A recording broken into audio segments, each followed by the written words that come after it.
রাহুল দাদা খাই দিচ্ছে।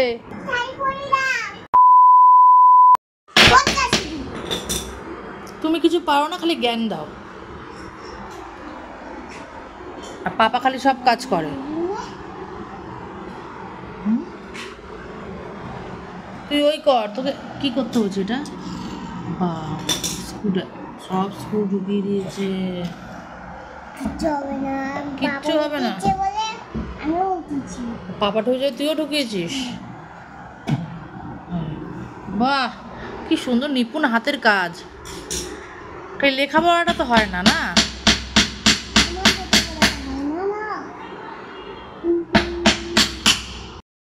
আকাম আকাম কি করছেন বলুন? কাজের জন্য আমাকে ডাকলো, আর কি বললো, ফট করে চলে এলো। এটা কোনো মানে হয়?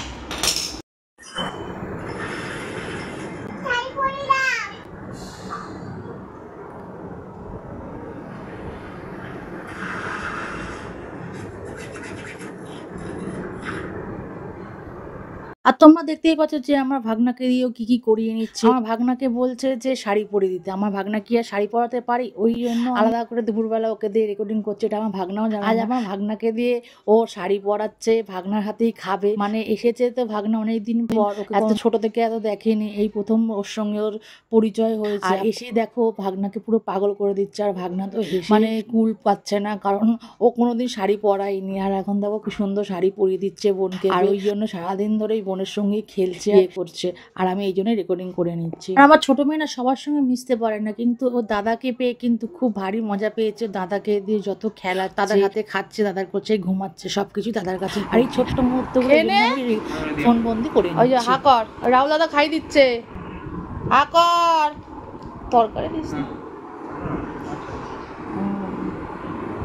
বাবা বলছে রাহুল দাদা খাই দেবে, রাহুল দাদা শাড়ি পরিয়ে দেবে, রাহুল দাদা খাইয়ে দেবে, রাহুল দাদা সব করে দেবে।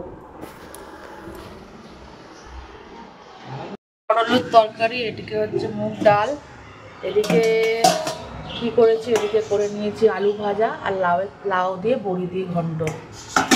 Simple menu, নিরামিষে।